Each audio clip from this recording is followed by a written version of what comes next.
अक्सर हम घर बनवाते वक्त या बाथरूम बनवाते वक्त में छोटी छोटी गलतियां कर देते हैं जिसकी वजह से हमें बाद में पछताना पड़ता है। जो कि हमारा लग्जरियस बाथरूम हो सकता था वो बाथरूम अब नॉर्मल बाथरूम में और हमें कंप्रोमाइज करना पड़ता है। क्यों करना पड़ता है? क्योंकि हमने एक छोटी छोटी टिप्स उसमें नहीं डाली, तो इसी वजह से। तो नमस्कार दोस्तों, मेरा नाम है पंकज और आप देख रहे हैं इंटीरियर होम एक्सपर्ट। तो बात करते हैं पहले कि आपके बाथरूम को लग्जरियस कैसे दिखाया जाए। लग्जरियस दिखाने के लिए आपको दो लेआउट फॉलो करने पड़ेंगे। जो अटैच बाथरूम होने वाला है वो छोटा है, तो उसके अंदर आपको हरदम एक ही चीज का ध्यान रखना है कि डोर को हरदम सेंटर में लगवाओ। सेंटर का मतलब क्या है कि जब मान लो फॉर एग्जांपल आपका विड्थ वाइज 8 फीट का है और डेप्थ है उसकी 5 फीट या 4 फीट जो भी है, तो आप ये देख लेना कि उसके अंदर जो डोर है, डोर सेंटर में आएगा, तो ऑब्वियस सी बात है उसके सामने ना तो आप WC दे सकते हो और ना ही आप शावर दे सकते हो। अगर आपने शावर दे दिया तो आपका शावर से आपका जो डोर है वो गीला होता रहेगा और दरवाजा खराब हो जाएगा। तो क्या करना चाहिए? सेंटर में आपको वेनिटी देनी चाहिए। जैसे ही गेट खोलो सेंटर में आपका वेनिटी सामने आएगी। अब आप कहोगे कि सेंटर में खोलोगे तो मेरा दरवाजा कहाँ जाकर के हिट होगा।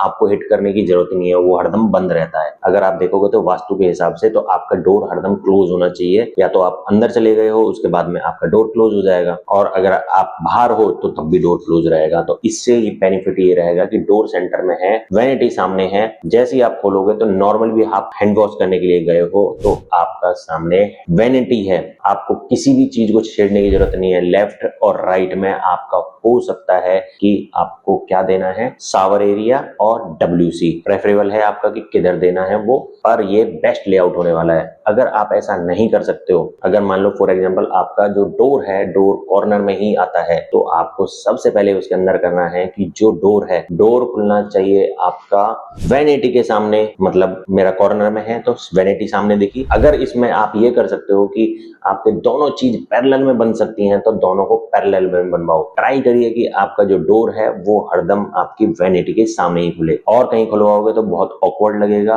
बहुत बेकार लगेगा। नेक्स्ट पॉइंट करते हैं कि भाई हमारा जो WC है, WC कौन सी लगवाएं? फ्लोर माउंटेड लगवाएं, वॉल माउंटेड लगवाएं या इंडियन कल्चर वाली वो लगवाएं? तो आपको लगवानी है वॉल माउंटेड। वॉल माउंटेड इसलिए बोल रहा हूं मैं क्योंकि बहुत नीट एंड क्लीन होती है, नीचे से आसानी से साफ कर सकते हो। मेंटेनेंस फ्री भी तो बनाना है ना, नीचे से आप इजी क्लीन कर सकते हो, और वॉल पे कुछ ऐसा नहीं है कि जिसकी वजह से उसको क्लीन करने की जरूरत पड़ रही है। बस आपको इसमें एक चीज का ध्यान रखना है, जब उसकी आप लेज वॉल बनवाओ तो वो आपकी होनी चाहिए जितनी चौड़ी आपकी वो वॉल है उस पे पूरे पे होनी चाहिए। इससे फायदा मैं बताता हूँ। फॉर एग्जाम्पल मेरी WC की जो लेज बनी, वो लेज बनी मेरी पूरे विड्थ वाइज, मतलब जितना बड़ा बाथरूम है। तो आपको क्या फायदा होगा उसमें? जो आपकी वेनिटी होगी, वेनिटी के सारे प्लम्बिंग पॉइंट्स उसके अंदर कंसील हो जाएंगे, क्योंकि अगर पीछे 4 इंच की वॉल होगी तो सारे के सारे उसी में झिरी कट जाएगी, उसी में सब कुछ हो जाएगा। इससे क्या होगा, आपका जो शावर एरिया है, शावर एरिया के अंदर आपको मिल जाएंगे निस क्रिएट करने की एक ऑप्शन मिल जाएगा,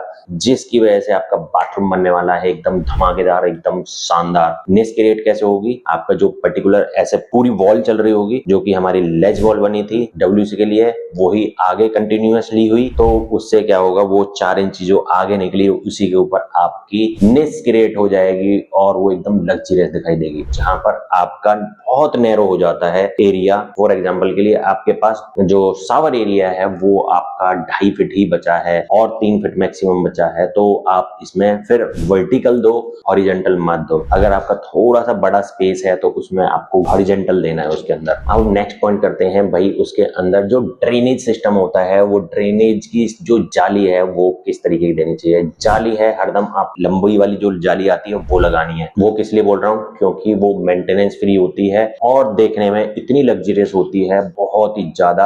आप ये देखोगे कि आपका जो फ्लोर है, फ्लोर के कलर की आ जाती है वो, क्योंकि अगर आपने ग्रे कलर का लगाया तो ग्रे कलर की आपकी जाली आ जाएगी। और ऐसे भी उसके अंदर वो आते हैं, अगर आपने फ्लोर पे सेम मैचिंग का टाइल का टुकड़ा भी लग जाता है और उसके चारों तरफ एक ग्रोविंग टाइप दिखाई दे रही है जिसमें से पानी चला जाता है। ध्यान रखना, वो भी आपको ऐसी नहीं ले लेनी है जिसके अंदर से पानी बहुत धीरे धीरे जाता है। एक इसी के अंदर आपको एक पॉइंट ध्यान रखना है, जब इसको फिट करते हैं फ्लोर के अंदर, तो ये क्या है, पानी इसके अंदर डायरेक्टली जाता है और वो उसके अंदर आप 4 इंची का पाइप लगा देते हो, जिसकी वजह से उसमें आपको हरदम साउंड ये आता है, टिप टिप टिप टिप करने की आवाज आती रहती है, जिसकी वजह से इरिटेशन क्रिएट होती है। तो आपको ध्यान रखना है जो पॉइंट बनाने वाले हो उसके अंदर का, वो आपका उससे प्रॉपर तरीके से कनेक्ट हो जाए, जिसकी वजह से आपके जो साउंड आने वाला था वो टिप टिप का वो ना आए, पानी गिरता रहता है जो ड्रेनेज सिस्टम के अंदर। नेक्स्ट आ जाती है बॉस टाइलिंग। हम टाइलिंग कौन सी करवाएं, कैसी लगवाएं, कहां लगवाएं, तो आपको फ्लोर पे लगवानी है एंटी स्किड विट्रीफाइड टाइल। ध्यान रखना,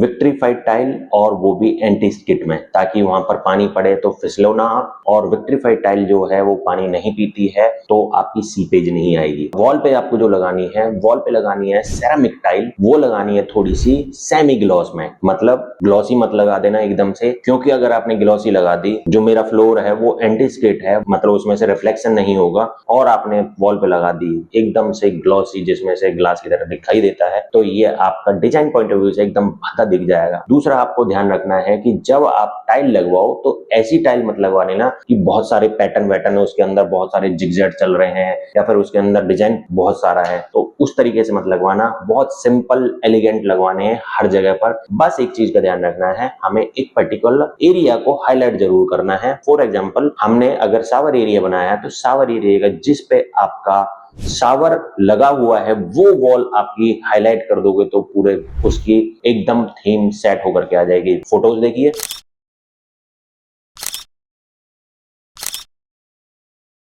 अब आ जाते हैं कि टाइल्स है, जो टाइल्स लगवा दी पर लेकिन उसके जॉइंट्स जो लगते हैं, वो जॉइंट्स कौन से लगवाने चाहिए। आपको 45 वाले जॉइंट्स लगवाने चाहिए। इसमें भी दो तरीके से बनता है, एक तो होता है बिल्कुल एकदम से शार्प कर दिया जाता है, वो शार्प हो जाए, वो वाला नहीं लगवाना है। आपको लगवाना है टाइल का जितना भी थिकनेस है 80% उसका आपको कटवा देना है, पिछला वाला हिस्सा, जिसकी वजह से आगे से थिकनेस थोड़ी सी दिखाई देगी। और ऐसे ही दूसरी वाली टाइल जब 45 डिग्री जब आकर के मिलेंगी तो एक छोटा सा एज कॉर्नर बनाएंगे, वहां पर आपकी टाइल की ग्राउटिंग बढ़िया से हो जाएगी और वो मेंटेनेंस फ्री हो जाएगी, और उससे आपकी चोट लगने के चांसेस भी 0 हो जाएंगे। नेक्स्ट है भाई हमारे बाथरूम के अंदर का वेंटिलेशन। अक्सर हम हर चीज सुंदर कर देते हैं, सब कुछ कर देते हैं और लगा देते हैं नॉर्मल सा फैन, जिसकी वजह से हमारा सारा का सारा लुक है जो बाथरूम का, सबका सत्यानाश हो जाता है। सब कुछ बढ़िया कर दिया पर लेकिन क्या है, एक एग्जॉस्ट फैन ऐसा लगा दिया जिसकी वजह से आपका जो बाथरूम है वो निखर के नहीं आ रहा। तो आपको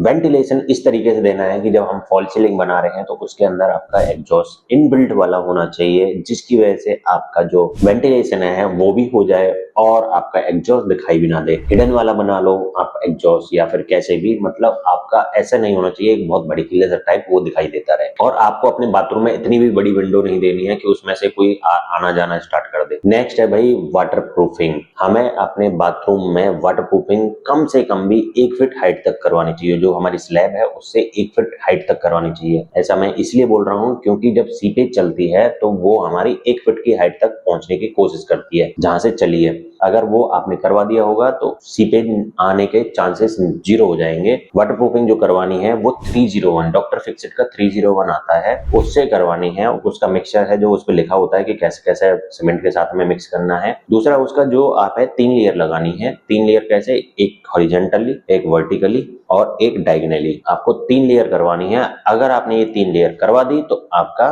बढ़िया हो जाएगा। और जहां पर आपके वॉल और फ्लोर जहां मिल रहे होंगे उस कॉर्नर पे आपको मुर्गा जाली जरूर लगवानी है। फाइबर मुर्गा जाली जो आती है वो जरूर लगवानी है, क्योंकि बिल्डिंग के अंदर कंप्रेशन होता रहता है और वो लोड बेरिंग स्ट्रक्चर नहीं होता है। जो आपकी वॉल है वहां से आपके जॉइंट्स लीक हो जाते हैं, इसकी वजह से आपकी जो वाटर प्रूफिंग है वो टूट जाती है और वहां से सीपेज के चांसेस बढ़ जाते हैं। दूसरा, जब वाटर प्रूफिंग करवा लो आप, उससे पहले एक वी पोल चढ़वा देना। वी पोल क्या होता है, एक छोटा सा छेद होता है, उसमें पाइप लग जाता है। बाई चांस इनके फ्यूचर में टाइल से कोई पानी रिस करके वाटर प्रूफिंग तक पहुंच जाता है स्लैब तक, तो उसको निकलने का रास्ता मिल जाए और आपको पता चल जाए कि हाँ टाइल में कोई दिक्कत हो गई है और आप उसको रिपेयर करा सको। वो जो पाइप है वो आपको साफ्ट में छुड़वाना है। साफ्ट में क्यों छुड़वाना है, ताकि आपको दिख जाए कि आपके उसमें सीपेज आने के चांसेस हो गए हैं। वी पोल का मेन काम यही होता है कि नीचे संकन एरिया है जो उसमें आपका पानी को साइड कर दे, निकाल दे, ताकि अगर पानी भरा रह गया तो ऑब्वियस सी बात है वो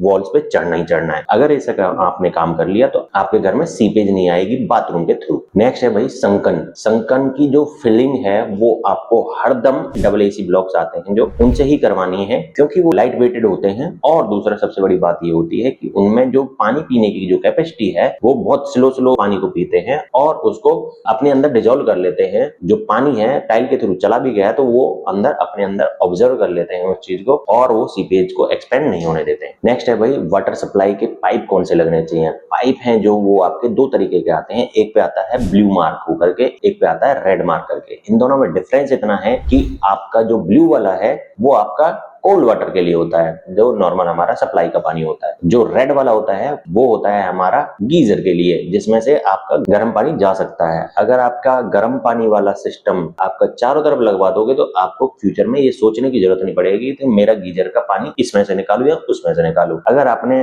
थोड़े से पैसे बचाने के चक्कर में ब्लू वाला लगा दिया तो कहीं ऐसा ना हो प्लम्बर ने गीजर का पॉइंट कहीं जोड़ दिया तो वहां से आपका पाइप फट जाएगा और सीपेज के चांसेस बन जाएंगे, जो कि पैसा बहुत महंगा पड़ने वाला है। तो आपको रेड वाला ही लगवाना है हरदम। नेक्स्ट आते हैं भाई लाइटिंग। लाइटिंग प्लेसमेंट कैसी होनी चाहिए। आपके बाथरूम के अंदर जो लाइट प्लेसमेंट होनी चाहिए वो इस तरीके से होनी चाहिए कि जब हमारा वैनिटी के ऊपर जो लाइट पड़े वो लाइट आपकी जो है नोजल पे पड़नी चाहिए। नोजल कौन सा, जो मान लो टूटी है ऐसे लगी हुई है तो इसके इस वाले नोजल पे पड़ना चाहिए। फॉर एग्जाम्पल के लिए नोजल है, नोजल पे यहाँ पर लाइट पड़ी तो उसका रिफ्लेक्शन आपका वैनिटी के वॉश बेसिन पे आपके पे वो लाइट का रिफ्लेक्शन आएगा, जिससे वो एकदम ब्यूटीफाई हो जाएगा। नेक्स्ट आ जाते हैं शावर एरिया में। शावर एरिया में आपको इक्वली डिस्ट्रीब्यूट करना है और दो लाइट से ज्यादा नहीं डालनी है अगर आपका शावर एरिया 6x3 का है तो। ऐसे ही आ जाते हैं डब्ल्यूसी पे। डब्ल्यूसी के सेंटर पे आपकी लाइट पड़नी चाहिए, क्योंकि अगर आपकी लाइट पड़ी थोड़ी आगे तो आपकी लाइट रिफ्लेक्ट होकर के आंखों में पड़ेगी, अगर पीछे हुई तो आपकी शेडो है जो सामने दिखाई देगी। तो आप जहां बैठोगे